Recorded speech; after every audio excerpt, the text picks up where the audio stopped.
خرچ کرتے ہو تو قرآن پڑھانے کے لیے اگر لاکھوں کرنا پڑے تو لاکھوں خرچ کرو۔ میں ان مدارس کو سلام کرتا ہوں جو اخلاص کے ساتھ قرآن کی خدمت کر رہے ہیں، ان علماء کی عظمت کو سلام کرتے ہیں جو قرآن کی خدمت کر رہے ہیں۔ اللہ اکبر! دشمن نے غلط پروپیگنڈا کیا، ابو جہل نے، طفیل اتنے اس سے متاثر ہو گئے، کانوں میں روئی ٹھوس لی، روئی ڈال لی کان میں۔ توجہ کرنا، بہت بڑی ذمہ داری ہمارے سروں پر ہے مسلمان جوانوں۔ کانوں میں روئی ڈال لی اس نے، طفیل نے، اور اس کے بعد سوچا کہ حضور کی آواز میرے کان میں نہیں آنا چاہیے، میں ملوں گا بھی نہیں، ان کی بات سنوں گا بھی نہیں۔ کہتے ہیں طفیل آخری رات آ گئی، اب مجھے، چونکہ میں مکہ تجارت کے لیے آیا تھا، آخری رات آ گئی، مجھے مکے سے جانا کہاں تھا؟ اپنے وطن۔ میں نے سوچا محمد عربی تو گھر میں سو رہے ہوں گے، چلو چل کر آدھی رات کے بعد کعبے کا طواف کر لیتے ہوئے۔ کعبے کا طواف اور حج وغیرہ اسلام سے پہلے بھی لوگ جو مسلمان نہیں تھے مکے والے وہ بھی کرتے تھے، آس پاس والے بھی کرتے تھے، تو میں کعبے کا طواف کر لوں۔ تو طواف کعبہ کے لیے جب میں نے مطاف پہ قدم رکھا تو طفیل کہتے ہیں، اب میں اس کو اپنے الفاظ کے جامع بطور مفہوم پیش کرنے لگا ہوں۔ طفیل کہتے ہیں کہ چاندنی رات تھی، چاند کی دودیا روشنی، میں اپنے الفاظ کے جامع بطور مفہوم پیش کروں، چاند کی دودیا روشنی مطاف کی زمین کو مزین کر رہی تھی، اور غلاف کعبہ سے چھن چھن کر انوار و تجلیات نکل کر قلوب و اذہان کو منور کر رہے تھے۔ ایسے میں ایک دلکش سی آواز، ایک سریلی سی آواز، اس آواز کا کیا کہنا جسے لہن داؤدی بھی رشک کی نگاہ سے دیکھے۔ ہائے ہائے وہ آواز، لہن داؤدی کو رشک کی نگاہ سے دیکھنے کی بات اس لیے کر رہا ہوں کہ جب داؤد زبور پڑھتے ہیں، توجہ کریں، داؤد زبور پڑھیں تو داؤد کی زبور سننے کے لیے پرندے ٹھہر جائے، ہوا رک جائے، پانی بہنا بند ہو جائے، یہ داؤد کی تاثیر علیہ السلام۔ لیکن جب محمد الرسول اللہ کی آواز نکلے تو خالق کائنات، خلاق کائنات، کائنات کو پیدا کرنے والا خداوند قدوس اس آواز کا مشتاق ہے، مشتاق۔ اللہ اکبر! اسی لیے تو دیکھیں ان کے چہرے کا بھی اشتیاق ہے، اور ان کی آواز کا بھی اشتیاق ہے، اور ان کی ملاقات کا بھی اشتیاق ہے۔ اسی لیے تو قرآن میں جگہ جگہ ہے، قل یا ایھا الکافرون قل هو اللہ احد قل ان کنتم تحبون اللہ۔ اللہ اکبر! اللہ اللہ! جگہ جگہ قل کیوں ہے؟ یعنی محبوب آپ فرما دے، محبوب آپ فرما دے، محبوب آپ فرما دے۔ یا اللہ پاک کلام تیرا ہے اور تو کہتا ہے آپ فرما دے، یہ آپ سے کیوں سننا چاہتا ہے تو استاد زمان بڑے خوبصورت لب و لہجے میں اس کی عقدہ کشائی کرتے ہیں اور کہتے ہیں قل کہہ کے اپنی بات بھی، قل کہہ کے اپنی بات بھی لب سے تیرے سنی۔ اللہ کو ہے اتنی تیری گفتگو پسند، اللہ کو ہے اتنی تیری گفتگو پسند۔ طفیل کہتے ہیں خوبصورت سی آواز میرے کانوں میں آ گئی، میں نے سوچا آواز اتنی خوبصورت ہے تو آواز والا کتنا خوبصورت ہوگا، آواز والے کا انداز کیا ہوگا۔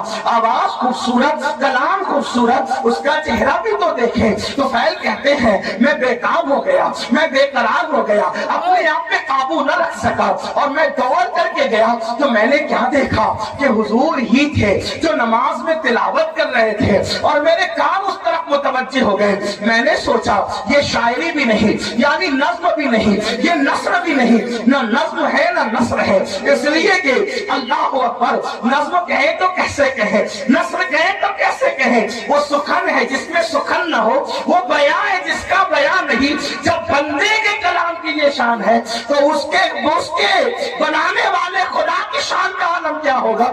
آپ دیکھتے چلے جائیں، اس کا کوئی جواب ہے۔ والتین والزیتون وطور سینین وہذا البلد الامین۔ یہاں ردیف و قافیے کی ساری رانائیاں قربان ہو رہی ہے۔ اللہ اللہ! رائے کہاں سے رائے کلام؟ والتین والزیتون وطور سینین وہذا البلد الامین لقد خلقنا الانسان فی احسن تقویم ثم رددناه اسفل سافلین الا الذین آمنوا وعملوا الصالحات فلهم اجر غیر ممنون فما يكذبك بعد بالدين أليس الله بأحكم الحاكمين فلا صدق ولا صلى ولكن كذب وتولى ثم ذهب إلى آله يتمطى أولى لك فأولى ثم أولى لك فأولى. یہ رعنائیت تو دیکھے کروڑوں ردیف و کافیے بھی حیرت سے تک رہے ہیں کہ آگے اس کلام کو کہے تو کیا کہے. وہ سارا کے بڑے بڑے میرے آگے یوں ہے دلیل سے کوئی جانے منہ میں سوال نہیں بلکہ جسم میں جان. لا ردیف اور کافیے کی رعنائیاں، لیکن ہم اس کو ردیف کہتے ہیں نہ کافیہ کہتے ہیں. قرآن کی رعنائیاں کیا ہے؟ اللہ اکبر. بہرحال اللہ اللہ اختصار دیکھیں تو یہاں تک انا اعطیناک الکوثر فصل لربک وانحر ان شانئک هو الابتر. اختصار کی انتہا ہے والعصر ان الانسان لفی خسر الا الذین آمنوا وعملوا الصالحات وتواصوا بالحق وتواصوا بالصبر. اللہ اللہ. اور معنی کا حال یہ توجہ کرے، کسی کے کلام میں اتنے معنی نہیں. توجہ ہے آپ کی، جس کے رب کے کلام میں مانا. قرآن کا نزول بند ہو گیا، قرآن کا نزول بند ہو گیا، معنی کا نزول آج بھی غلاموں کے دل پہ ہو رہا ہے. ایسے ایسے معنی، زندہ کلام ہے، زندہ کلام حی و قیوم کا. ایک مرتبہ سنا دوں آپ کو، والعصر ان الانسان لفی خسر. لوگ معنی ڈھونڈتے ڈھونڈتے تھکے، الگ الگ معنی، روز میں ہم کوئی بن کے تو دیکھیں اس در کا غلام. ایک بار حضرت ابی بن کعب نے تلاوت کی والعصر ان الانسان لفی خسر الا الذین آمنوا وعملوا الصالحات وتواصوا بالحق وتواصوا بالصبر. پوچھا کہ اس کا مطلب کیا ہے؟ مطلب تو بہت تھے. اس دن بیان یہ کیا والعصر، زمانہ مراد ہے محبوب کا زمانہ ہے. والعصر، عصر عصر، اس سے نماز عصر بھی ہے، وقت عصر بھی ہے، لیکن میرے امام نے اس کا ترجمہ کئی تفسیر کا اتنے مجموعہ نچوڑ کر یہ لیا، زمانے محبوب کی قسم. والعصر کا مطلب محبوب تیرے زمانے کی قسم. کیوں؟ اس لیے کہ سارے زمانوں سے بہتر زمانہ محبوب تمہارا زمانہ. خیر القرون کرنی، خیر القرون کرنی. آقا فرماتے خیر القرون کرنی، سب سے بہتر زمانہ میرا زمانہ ہے. تو لوگوں نے کہا کرنی سے کیا مراد؟ مطلب میرے زمانے سے کیا مراد؟ توجہ آپ کی، عاشق کسی طرح کی باتیں کرتے ہیں. کرنی سے کیا مراد؟ کرنی سے کیا مراد؟ وہ حضور کا وصال ہو گیا، زمانہ ختم کا نہیں. جب تک خلافت راشدہ قائم رہی حضور کا ظاہری زمانہ موجود رہا، کیونکہ حضور نے عصری نہیں ورنہ بلکہ قرنی فرمایا. کیونکہ عصری کہتے تو بھی کام ہو جاتا، قرنی کیوں فرمایا؟ قرنی قرنی قرنی، جس میں قاف ہے، را ہے، نون ہے، یا ہے، مطلب اس میں بھی 4 حروف ہیں. قرنی، بہترین زمانہ میرا زمانہ. تو قرنی کا مطلب کیا؟ تو عشاق کہتے ہیں، عشاق کہتے ہیں قاف سے مراد.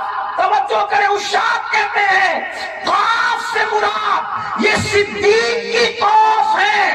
قرنی میں قاف، صدیق کی قاف ہے، راہ عمر کی راہ ہے، نون عثمان کی نون ہے، یا علی کی یا ہے. مطلب بتایا ابو بکر عمر عثمان کے زمانے کو مجھ سے جدا کرنے کی کوشش نہ کرنا. 4 یاروں کا زمانہ بھی میرا زمانہ. اب جن کو خلافت راشدہ سمجھ میں نہیں آتی وہ کوئی اور راستہ ڈھونڈ لے. 4 یاروں کے بغیر کسی کا نہ گزر ہے نہ کسی کا بسر ہے، اس لیے کہ جو 4